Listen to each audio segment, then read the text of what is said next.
No hace mucho dediqué un punto de vista a la educación en casa, ¿no? Este fenómeno que en Estados Unidos, en Francia y con mucho conflicto legal y político en Alemania, está creciendo cada vez más. En Estados Unidos, a raíz de la pandemia, el número de jóvenes y niños educados en el hogar, en este movimiento que se conoce como homeschooling, ¿no? O sea, educando en casa, como alternativa de enviar a los hijos a escuelas públicas, ha ido creciendo mucho hasta el punto que el 11% hoy en día, o sea, realmente millones de niños y jóvenes, de personas que están siendo educadas hasta la educación secundaria, desde el kindergarten hasta el completar la educación secundaria o el bachillerato, ¿no? Realmente ha marcado un hito, ¿no?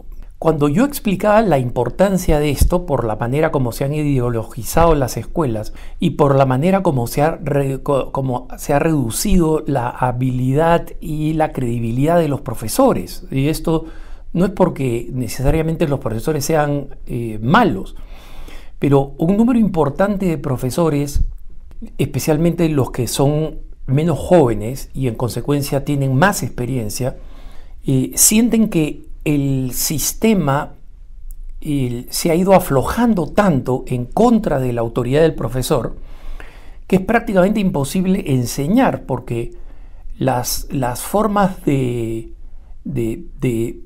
castigo que existían antes, y no me refiero a las formas exageradas, ¿no? de latigazos o lo que fuere, sino el hecho de poder suspender a un alumno, el hecho de poder hacer que salga de la clase y que pague en calificación o en no asistencia a la escuela la mala conducta, es decir, que la mala conducta tenga repercusión, se ha ido debilitando cada vez más por la corrección política, ¿no? Entonces, ¿qué cosa sucede? Los peores elementos de la escuela terminan convirtiéndose en las fuerzas dominantes. No son la mayoría, pero nosotros sabemos cómo funciona el bullying, pues.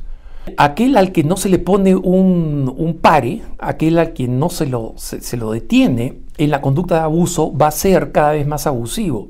En muchos de nuestros países la educación estatal está fuera de control. Hay descripciones que después de que yo dediqué este punto de vista inicial sobre la educación en casa, algunas descripciones que me llevan de Argentina, por ejemplo, especialmente en lo que los argentinos llaman el interior del país, ¿no? O sea, fuera de Buenos Aires, algunas descripciones que me llegaban del Perú, de Chile, de la enorme pereza, la burocratización y la sindicalización política de los educadores, simplemente ha convertido la educación en algo cada vez menos confiable. Y esto sucede también en escuelas católicas. Yo contaba el caso de una importante congregación en Bogotá, en Colombia, que cuando los padres descubrieron que estos religiosos estaban enseñando ideología de género en las clases, estos sacerdotes, esta congregación religiosa, lo único que dijo es: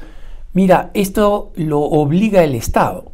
Y eso es mentira. Es verdad que el Estado promueve enérgicamente y utiliza la ambigüedad para decir: mira, en realidad no es que estés obligado, pero deberías, sería mejor, te evitarías problemas. O sea, usa algunas formas de intimidación. Pero yo sé de colegios católicos en Colombia que se mantienen absolutamente firmes y no aceptan ese tipo de presiones. Y como ese tipo de presiones vienen de burocracias no elegidas, esas burocracias utilizan sus mecanismos para introducir la ideología de género de forma transversal, es decir, ellos llaman de forma transversal. ¿Eso qué cosa significa? Que los padres nunca van a ver una clase de ideología de género donde puedan decir, así como es la clase de religión: bueno, mi hijo es objetor de conciencia, no quiero que vaya a esa clase. Como no hay una clase de ideología de género, sino que la ideología de género se introduce en las matemáticas, ¿no? 2 más 2 son 4, pero si son hombres, si son mujeres, tiene que ser 5, ¿no? Porque las mujeres han sido injustamente segregadas en el pasado. Y esto que estoy diciendo es muy cercano a la realidad, ¿no? Una profesora de matemáticas, que es además líder sindical acá en Estados Unidos, dijo que 2 más 2 no siempre es 4, que la decisión de que 2 más 2 sea 4 es una decisión patriarcal, blanca, ¿no? O sea, de la clase blanca, de la raza blanca, de los varones cristianos que han impuesto su forma de ver las cosas. Entonces, cuando ya no existe objetividad, cuando las matemáticas de una persona homosexual de una raza minoritaria es distinta que la matemática de cualquier otra persona, entonces ahí estamos muertos. Entonces, esta es la razón por la cual es importante, y comparto con ustedes la importancia y el éxito de los estudios de los que se educan en casa. Varias personas me dijeron: sí, Alejandro, es muy bueno, pero lamentablemente acá en México no existe esa opción, acá en Argentina no existe esa opción. Yo sé que no existe, por eso hablo de ella, porque en Estados Unidos tampoco existía. Entonces, los padres en nuestros países, en América Latina y en España, tienen que comenzar a pensar en la posibilidad de que esta sea la mejor forma de educar a los hijos. Mi propia comunidad y otras espiritualidades tienen colegios católicos que son auténticamente serios como colegios católicos, que yo los recomendaría vivamente, siempre. Pero creo que una alternativa más común para la mayoría de la gente, allí donde simplemente no están suficientemente cerca de un buen colegio católico, no tienen acceso a un buen colegio católico, o no tienen los recursos económicos para un buen colegio católico, entonces no les queda otra que pensar en la opción de educar en casa y de comenzar a pensar como no se pensaba hasta hace poco, porque hasta hace relativamente poco la enseñanza no estaba dirigida en contra de los padres y con la intención de imponer una ideología. Historia era historia, no era una oportunidad para revisar la historia y crearnos nuevos héroes, entre comillas, y nuevos villanos, que eran quienes en el pasado eran héroes. No tenemos una clase de matemáticas donde dicen que 2 más 2 no es necesariamente 4 visto desde una perspectiva LGBTQ minoritaria. Eso no existía. Los profesores enseñaban 2 más 2 es 4. Entonces, esa es la realidad que ahora nos estamos encontrando. Y los papás no pueden ser pasivos frente a esta realidad, ¿no? Los papás, especialmente los papás que en este momento han visto que sus hijos acaban de salir del colegio, que muchos de ellos pagaron por una educación que supuestamente era católica y esa educación ha fracasado completamente. Los hijos no tienen ninguna formación católica. Y acá también los padres tienen que hacer examen de conciencia cuánto ellos creyeron que la educación de los hijos en términos de fe y de principios y de valores podía ser tercerizada, ¿no? No, esa no lo hago yo, lo hace el colegio, para eso les pago. No. Si los padres no educan a los hijos pueden ir al mejor colegio católico, no van a aprender a internalizar esos valores, porque lo que aprenden en el colegio lo ven negado en el hogar, que es el primer sitio de aprendizaje. Ahí se respira los valores o los antivalores. Y por supuesto hay gente que puede perfectamente superar las limitaciones en su propio hogar, pero no es la mayoría, son las excepciones. Yo tengo la bendición de conocer a varias familias que educan en el hogar, ¿no? Y que tienen alguna combinación de toda la primera educación en el hogar y después encuentran un lugar donde los hijos pueden tener una educación secundaria, donde ya tienen un poco más de capacidad de discernimiento, que tenga enseñanza de lo que se llama clásica, ¿no?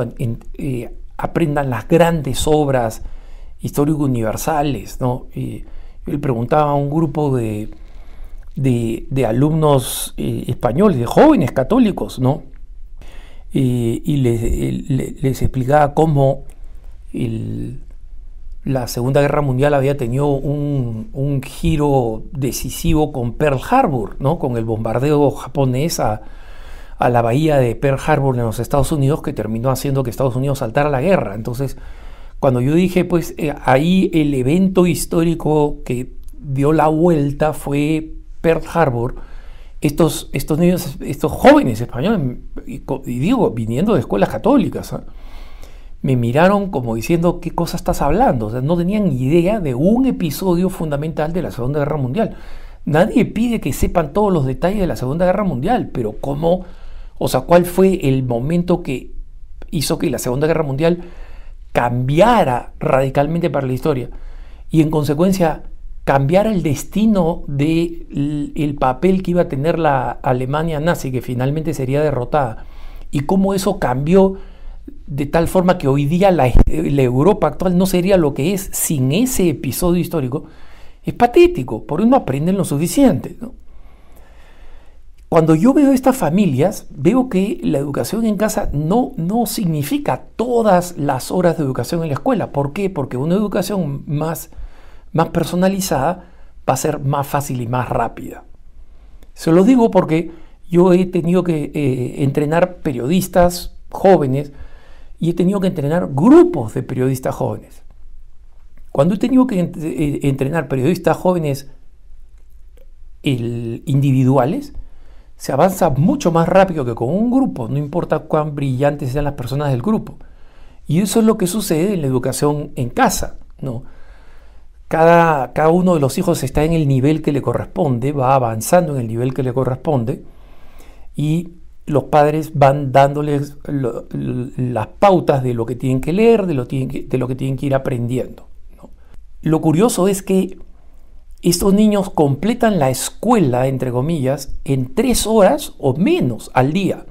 O sea, aprenden lo que aprenderían en la escuela en, no sé, 7 horas, 6 horas, 8 horas, no sé cuánto demora ahora una escuela regular. Y estos niños y jóvenes después pasan más tiempo en libertad, entreteniéndose en la casa, leyendo ya por placer, porque desarrolla el gusto por la lectura. De esa manera, la vida para los jóvenes se vuelve más entretenida, más atractiva, y el estudio más apelante. No se convierte en tener que muchas veces ponerse un uniforme e ir, digamos, a un lugar que les parece una cárcel, ¿no? Aunque no lo sea, pero que tiene un ritmo, una disciplina más severa de la que hay en la casa.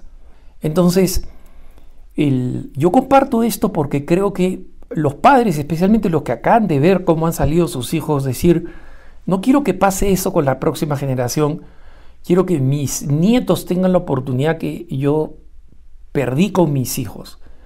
O aquellos padres que están comenzando recién con el nacimiento de sus hijos, que son padres jóvenes, entiendan que esta es una batalla que recién comienza y que si quieren mantener el derecho de los padres a educar a sus hijos, la mejor forma de hacerlo es no tercerizando la educación. Que tengas un buen día.